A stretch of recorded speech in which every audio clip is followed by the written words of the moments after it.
Olá, internautas da S News. Hoje nós vamos entrevistar Vanessa Barbosa Doca. Ela é educadora física especializada em longevidade. O assunto hoje também envolve a própria pandemia e como está o comportamento social que envolve as pessoas da terceira idade, o idoso em si.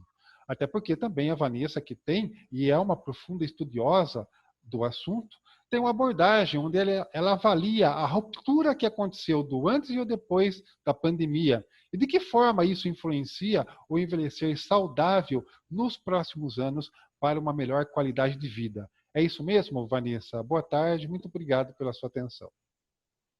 Isso mesmo, Reinaldo, muito obrigada. Olá, internautas, boa tarde. Exatamente, obrigada pela introdução, pela apresentação. Já tenho bastante informações aí importantes para a gente dar continuidade no nosso papo aqui. Agradeço não só por essa oportunidade do bate-papo, mas também pelo espaço na coluna para poder dividir um pouquinho as informações com esse público idoso, com esse público da melhor idade, da terceira idade que nos acompanha. Aliás, inclusive, além dessa entrevista, você que está acima dos 60 anos, ou também já chegou nos 50 e pensa a sua próxima década, né? É fundamental, a coluna da Vanessa Doca no site da S News tem esse objetivo, se aproximar de você, justamente para ela tirar suas dúvidas, né? Orientações, dicas. Então, vale a pena você acompanhar aí, você está vendo aí algumas informações dos textos da Vanessa. E agora a gente parte para essa entrevista, Vanessa. O que mais lhe preocupa nesse momento de pandemia hoje? Olha, Rinaldo, sem dúvida, é o que você falou, para mim, é o mais marcante desse momento, tá? Desde quando eu comecei a me aprofundar nesse tema da longevidade, né? Entende-se como longevidade o novo termo para o envelhecimento, né? Então, você hoje envelhece e você tem um foco de envelhecer com saúde, né? Então, um termo de longevidade saudável. E a gente tem que ampliar um pouquinho o nosso entendimento de quem é esse público que a gente conversa, né? Existe o idoso, 60 a mais é considerado o público idoso, que existe toda uma classificação do Ministério da Saúde. E existe hoje o público 50 a mais quando a gente fala sobre longevidade, né? A gente pode até puxar para 40, para 30, depende de quando você quer começar a se preocupar em cuidar da sua longevidade. E essa ruptura ela é um divisor de águas pelo seguinte: antes da pandemia, os temas eram voltados para o mundo de olho no idoso, né? Então, o mundo estava de olho no idoso. Nós temos empresas, serviços, prestadores, oportunidades, coisas para se fazer para o público idoso, que não é nenhuma surpresa que ele aumentou muito, né, nos últimos anos, modificando inclusive a pirâmide, né, de natalidade e longevidade, de mortalidade, mas as empresas estavam muito voltadas para eles. Então, toda a nossa abordagem era oferecer para o idoso coisas para ele fazer, para se ocupar, ter a mente saudável, para manter a saúde física, para manter a sua saúde social. E essa ruptura, e de repente chega essa pandemia, né? De repente chega o coronavírus trazendo essa doença nova que ainda é desconhecida, que ainda não temos perspectivas e causa um antes e um depois. E esse depois, a movimentação, ela é muito drástica, porque tudo que a gente estava incentivando nossos amigos, pais, avós, familiares a fazerem, agora a gente tem que fazer a manobra contrária. Então, antes era assim: mamãe, vai para a academia fazer exercício, porque a musculação é importante. Agora, mamãe, olha, cuidado, agora a senhora não pode fazer, mas mamãe, cuidado para treinar sozinho em casa, porque a senhora pode se acidentar e ir para o hospital. Ir para o hospital virou um problema, né? Então, essa ruptura, ela foi até uma interrupção drástica, repentina, e aonde eu considero que o mundo continua com um olhar voltado para o idoso, mas diferente. Antes era um olhar de oportunidade, de oferta, de provocar, de incentivar, e agora é um olhar de cuidado, de atenção, de preocupação, né? E, e por que para mim isso é importante? Porque eu acho que se a gente juntasse todo esse olhar, ele viraria um foco muito mais completo para nós podermos contribuir com os idosos que a gente conhece e até aqueles que a gente não conhece, né? Ampliando a nossa abordagem, ampliando nossos fazeres. Agora, Vanessa, segundo o IBGE, Sorocaba tem cerca de 10% da população idosa que, baseado em 680 mil habitantes, seriam aí cerca de 65.900. Isso é uma informação do IBGE do ano de 2017. No Brasil, seriam 13% da população, algo em torno de 28 milhões de idosos.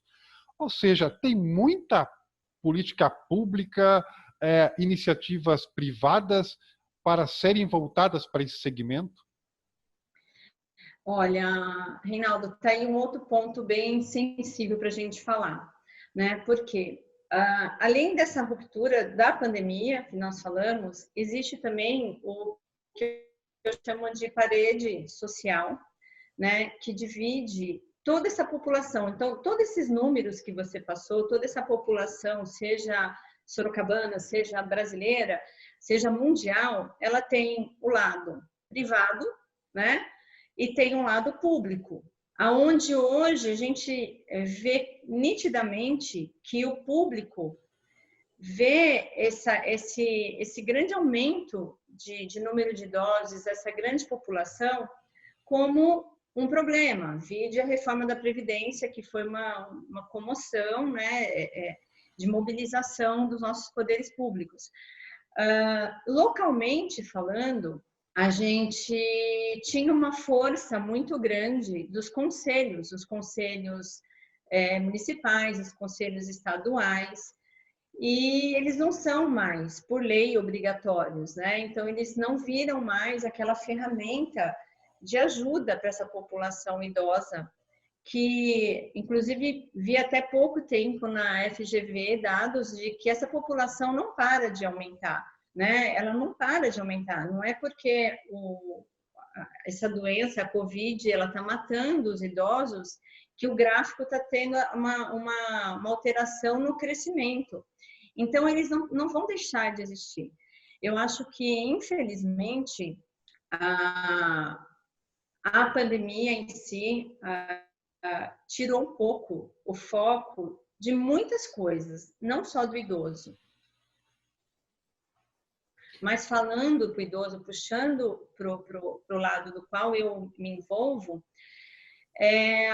a gente está tendo que contar muito mais com ações solidárias, voluntárias, com grupos de universidades, de instituições de ensino, se voltando para ajudar esse público, do que propriamente o poder público. Claro, sempre tem exceções. A Secretaria aqui da Cidadania de Sorocaba está fazendo ações voltadas para esse público de idosos, para o público, né, também de rua. A gente sabe que existem pequenas ações, mas como você falou, o número veio crescendo muito e as ações não foram crescendo muito. Pelo contrário, deram uma puxadinha no freio ali daquilo que deveria caminhar em crescimento no que tange parte pública. Eu acho que parte privada tem bastante gente investindo nisso, né? Eu, quando eu retomei minha carreira, eu retomei para esse público por entender que existia um caminho de amplitude de atuação. Aliás, como que justamente, Vanessa, esse seu trabalho de assessora de longevidade, como você procura, quando você faz aí uma ação junto a um grupo de idosos, junto a uma empresa, como que a assessoria de longevidade pode assegurar justamente esse bem-estar para a pessoa, né? Então, na verdade, o que a gente tem que pensar que a longevidade, ela é uma conquista, né? Você hoje ter mais tempo de vida, né? Na sua maturidade plena, na sua experiência de vida, né? Já vivida, às vezes já aposentado, desfrutando de tudo aquilo. Então, isso é uma conquista. A pandemia, fez a gente se transformar o seguinte, como que eu vou em busca dessa longevidade saudável hoje, né? Então, quando você me perguntou, e eu te falei da ruptura, eu acho que é justamente onde eu mais sinto na aplicação dessa consultoria. Uhum. Hoje, eu estou trabalhando muito mais a conscientização das pessoas que trabalham com idosos, que cuidam de idosos, que temos que nos preocupar com só aquele kit básico que, assim, vai no médico, a gente sabe que tem que ir, né? Faça exercício físico, é claro, a gente tem que fazer. Se alimente bem. Então, a gente sabe que esse caminho, ele é o básico. Agora, e o restante? E a saúde mental, né? Ajuda psicológica para ansiedade, para esse isolamento. Tem pessoas que sorriem para você na janela, mas quando entram estão deprimidas. Então, como acessar isso? Como chegar nisso? Esse é o nosso grande desafio. Uhum. Então, antes da pandemia, o meu trabalho, eu conseguia ir numa uma casa geriátrica e fazer um mapeamento e ajudar, né, na melhoria daquele espaço, na melhoria do atendimento. Eu conseguia fazer um projeto individual para uma família, oferecendo para essa família quais as opções seriam bacanas para aquele idoso exercer. Então, tem pessoas, a gente estava até conversando um pouquinho, você estava falando que a sua mãe tinha um perfil bem fechado, introspectivo, e que você tentou de todo jeito fazer ela entrar num universo, Sim. vamos dizer, né, de natação, de prática de atividade física. Hoje, nós temos muito mais recursos. Às vezes, ela não precisava estar indo num clube para fazer atividade. Às vezes, ela faria aula para ginástica cerebral, que já Sim. iria ajudar ela a desenvolver aquilo que era importante para ela e que não precisava estar num ambiente mais agitado.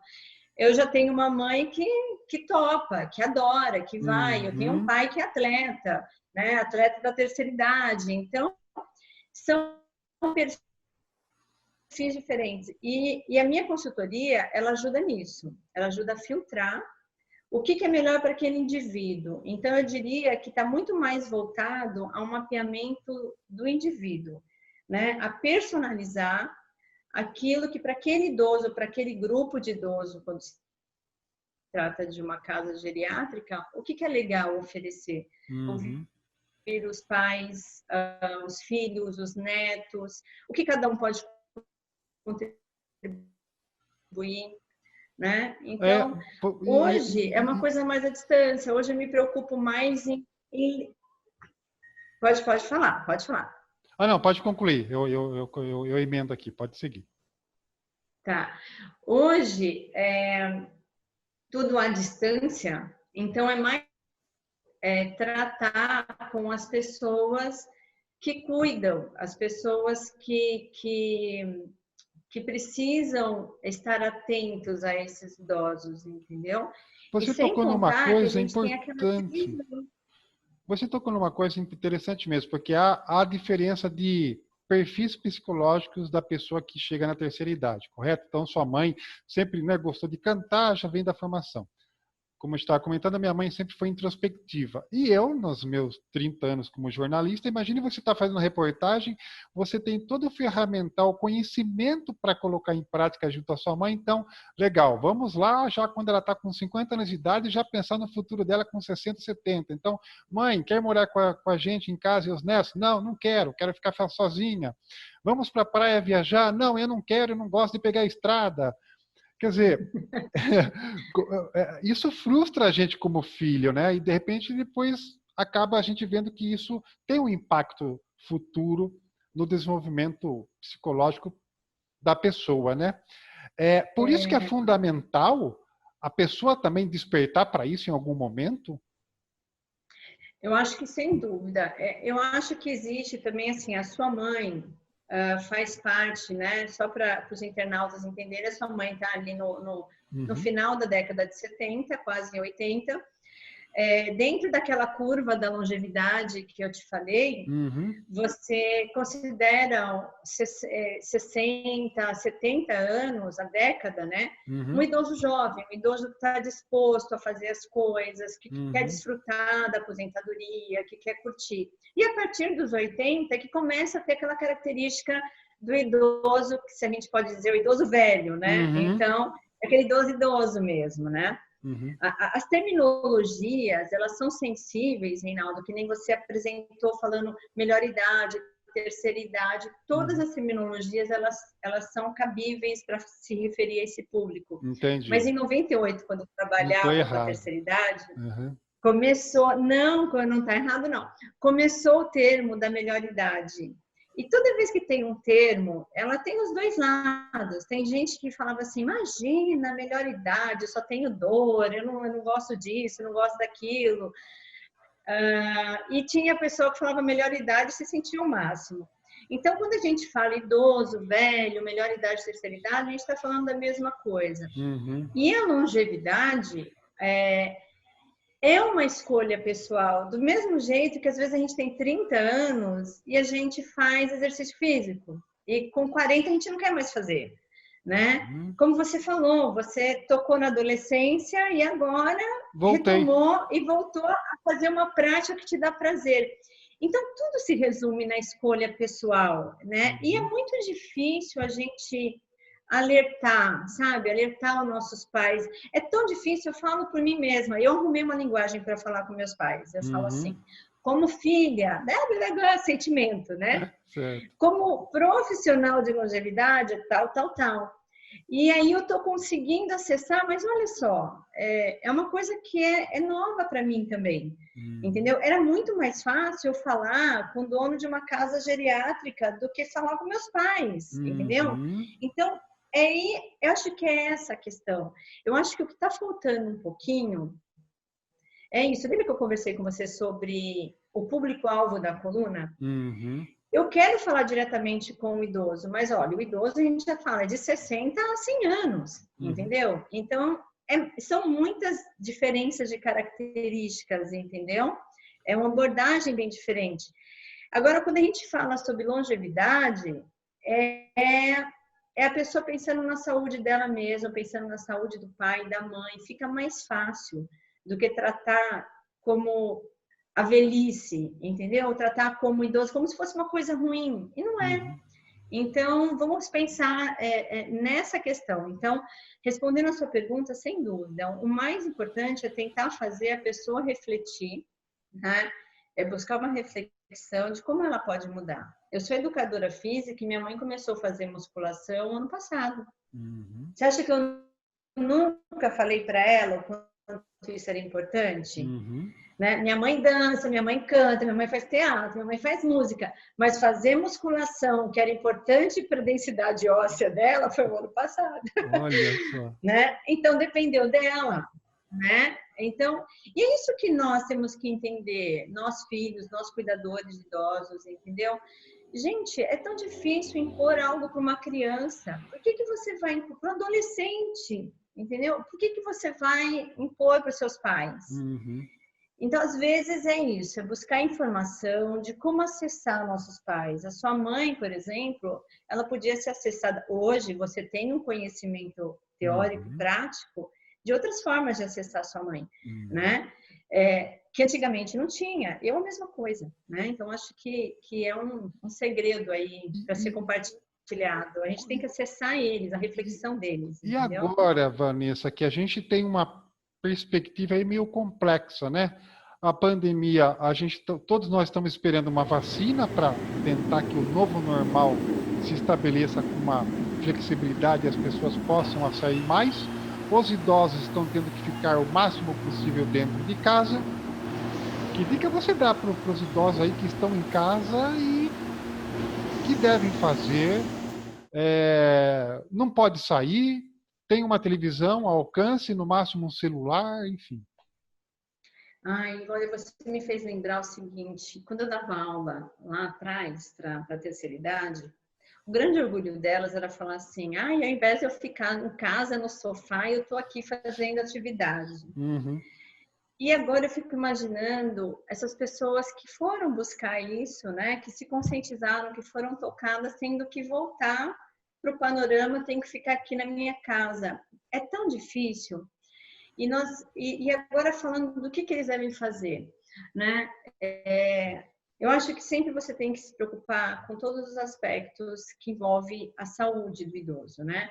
Então, tem a saúde física, que envolve você ir no médico, você fazer exercícios, você se alimentar bem. Existe a... E assim, o que pode se fazer em relação a isso? Hoje está todo mundo se redesenhando, né? Uhum. Então, existem consultas virtuais, existem serviços públicos de atendimento para ajudar essas pessoas a não saírem de casa, fazerem coletas de exame em casa. Uhum. Então, você tem que tentar buscar os profissionais que estão oferecendo isso, né? É claro que a gente tem que falar do setor público e privado, infelizmente isso é mais ofertado no privado, no particular, né? É só um alerta aí para a questão pública que tem que oferecer mais, né?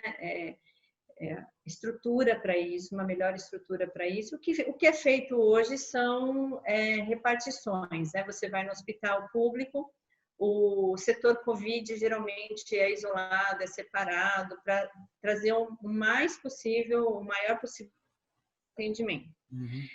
Então, você tem que falar do aspecto mental. Então, ajuda psicológica, uma conversa.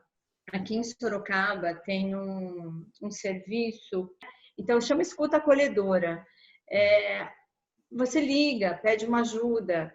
Existe hoje universidades que você pode fazer terapias à distância, de forma gratuita. E a Então, Universidade ajudar de nessa parte Sorocaba, a Uniso, mental. também tem um bom trabalho voltado para a terceira idade, né, Vanessa? Muito. Um dos meus artigos falou da Universidade da Terceira Uhum. Idade. Então, a Uniso tem um olhar muito voltado para o idoso, né? Uhum. Faz parte da veia deles, né? Essa dedicação voltada para eles. Mas, às vezes, é uma solução simples. Você sabe que, às vezes, eu tenho uns insights, assim, eu falo, deixa eu ligar para meus pais. E aí eu ligo. Deixa eu ligar para minha sogra, ligar para meu sogro. É que geralmente quando você liga para um, você já fala com o outro ali, né? Uhum. Então você tem que pensar nisso, né? Às vezes você cruza com um vizinho, assim, você está varrendo o quintal e a vizinha varrendo o quintal e ela para bater um papo com você porque está precisando ser ouvido. Então, às vezes, uma atitude bem simples de filho, vó, né? De filho, neto com a avó, filho com os pais, telefona, ouve, e não ouve com aquele ouvido de quem quer corrigir, né? Eu acho que o desafio nosso é esse. Uhum. A gente não vai mudar eles, né? Então vamos nos preocupar com o bem-estar deles. É difícil, mas é um exercício. A saúde social agora é onde eu quero aprofundar um pouquinho mais. Eu ouvi um termo há pouco tempo de um neurocientista que eu gostei muito do que ele falou. Eu não sei se é dele, né, o Siddhartha Ribeiro, ou se ele também ouviu de alguém, mas ele falou que o certo não é a gente usar o termo isolamento social, e sim distanciamento físico. E isso é totalmente voltado para a saúde social da pessoa, porque a gente tem que ficar fisicamente longe, mas não socialmente isolados, né? A gente tem que se aproximar. Ele deu um exemplo muito legal do cardume de peixe, que eles nadam juntos, em harmonia, quer dizer, eles nadam perto em harmonia, mas não necessariamente juntos. Eles estão todos perto, né? Estão todos indo para o mesmo lugar, mas não necessariamente um encosta no outro, né? Então, é da natureza e às vezes a gente pega um exemplo para nós. Então, acho que a gente tem que se aproximar mais via os meios virtuais, né? Então, é falar um pouco mais por vídeo, interagir mais pessoas ao mesmo tempo, né? Na coluna que eu falei lá Uhum. da diversão, eu falei do Pan de Bingo, porque eu achei fantástico, é um momento de extravasar ali do pessoal. Então, eu acho que a gente tem que se aproximar, e se aproximar de quem está perto. Eu acho que o grande benefício que se tem nessa fase de pandemia é aquele se aproximar de quem está perto, mais ainda, mais profundamente ainda, da sua família, dos seus, aqueles que estão isolados com você, e dessa possibilidade de usar essas ferramentas atuais, a internet, para não gerar o isolamento, e sim o distanciamento. O distanciamento ele tem que manter, não isolamento.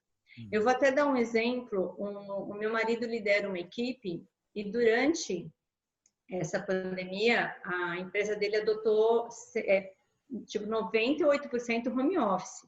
É só questões mesmo que não podem, que não estão em home office. Mas a equipe dele é 100% home office. E ele criou várias ferramentas, além dos happy hours, né? Além das reuniões que acontecem o tempo todo, ele criou uma ação junto com a equipe dele de cada um dos membros, uma vez por semana, cada um dos membros conta a sua história. E ele compartilha até comigo algumas dessas histórias e é fantástico, porque eu falo assim, nossa, ele conseguiu no meio corporativo, que a tendência era, né? Já que estamos longe, temos que ter mais ainda uma relação só profissional. Porque minha casa está caindo aos pedaços aqui, mas eu estou aqui, ó, certinha, conversando com você. Mas com essa ferramenta, ele criou uma aproximação maior das pessoas conhecerem o lado pessoal que a outra pessoa quer falar. Então, são exemplos que a gente tem. Você não precisa estar isolado socialmente, tem que estar distante fisicamente.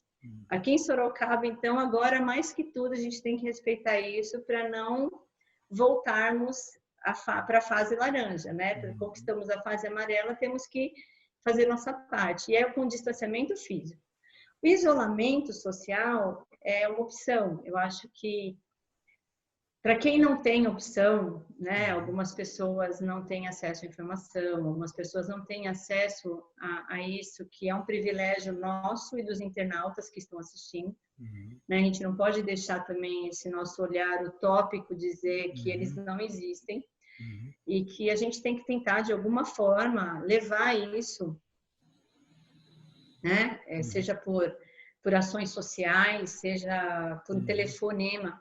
Reinaldo, um dia desse eu recebi um telefonema de uma mulher, que eu não faço ideia quem é, discou um telefone, caiu aqui, e ela simplesmente queria saber como eu estava e que estava se colocando à disposição para ouvir. Mas eu elogiei tanto ela, que eu não falei nada de mim, eu falei para ela que eu estava super bem. E graças a Deus eu estava bem, com a minha família bem, mas eu achei tão fantástico. E olha que atitude simples. Simples, um gesto nobre, né? Entendeu? Ela ligou aleatório e eu só queria saber como você está, se você está bem. Eu percebi que era de algum cunho religioso, mas nós não entramos nisso. Eu enalteci o ser humano pela essa atitude humana. Né? Uma pessoa que eu faço ideia quem é e se aproximou tanto em mim nesse tipo de isolamento social, né? Olha, pessoal, realmente dá para ficar com a Vanessa aqui horas conversando sobre esse tema, que é um tema muito importantíssimo nesse momento de pandemia. A questão da terceira idade, né? Como ter essa qualidade de vida que, entre aspas, a pandemia também comprometeu, né? Colocou em xeque essa qualidade de vida, onde todos têm que ficar em casa. Nós conversamos é um desafio, né? Oi? É um desafio grande, né? É um grande desafio, Nós conversamos com Vanessa Barbosa Doca, ela que é educadora física e especializada em longevidade, né? Uma consultora de longevidade, discorrendo um pouco sobre esse tema. Seu recado final aí para os idosos, Vanessa. Olha, eu já citei aqui meus pais, já citei meu marido, e eu vou fazer a mensagem final citando meus filhos. Eu li com meus filhos, com meu filho mais velho esses dias, um livro de uma atividade escolar que falava sobre a vovó. E teve toda uma história do netinho que não gostava que a vovó tratava ele como neném. E ele falava assim para mim, as minhas avós não me tratam como neném, né, mamãe? Eu falava, não. E aí, aconteceram coisas no livro que o netinho descobriu um segredo da avó e aproximou muito os dois por esse segredo. E eles tiveram a chance de conhecer a rainha da Inglaterra. E a rainha da Inglaterra, num pronunciamento de Natal, falou que o exemplo que ele viu desse neto com essa avó envolvidos nesse tema dava um grande exemplo de como as crianças, os jovens podem fazer diferença na vida, na reta final dos idosos. Porque a vovó do bem, do menino, do personagem, ele morreu. Ela morreu, a vovó morreu. E ele fez grande diferença na vida dela, na reta final da vida dela, né? E foi isso que eu quis deixar de mensagem para os meus filhos. Eu aproveitei o livro, aproveitei a dinâmica ali familiar e falei para eles: tá vendo? Vocês têm que fazer alguma diferença na vida dos vovôs, das vovós, dei exemplos de outras pessoas idosas que a gente conhece. Falei, até do papai e da mamãe, porque um dia a gente vai ficar idoso. Então, minha mensagem final é esse. Longevidade saudável não é você ser um idoso que faz coisas bacanas, que tem bons hábitos. A longevidade saudável começa com um plano de vida e que não necessariamente tem a ver com a idade, tem a ver com a atitude, tem a ver com aquilo que você vai plantar para colher lá no futuro, seu e dos que te cercam.